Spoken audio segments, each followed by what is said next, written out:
Health Minister James Sangma has said that the government is trying its best to start the work for the medical college and hospital in Shillong. James Sangma also questioned A.L. Hegg for being defensive of the KPC group with whom the government has signed an agreement to construct the Shillong Medical College SMC and later scrapped the agreement since the company was taking too long to start the work.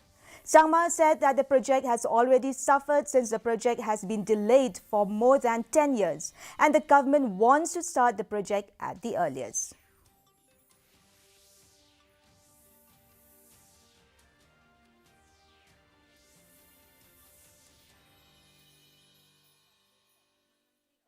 Well, the defensive stance that he's taking would indicate so, or would imply so, that, maybe it's from the point of view of, the KPC group being very close to him. You have to ask him that question. I have no idea, about that. But I think that one needs to look at everything objectively, not subjectively, not get emotional about things.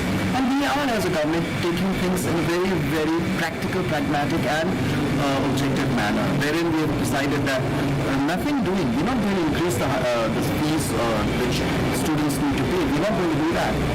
So we're going to go ahead and stick to whatever the terms and conditions were in the past, and we will continue with that. Vehicular movement along the National Highway 6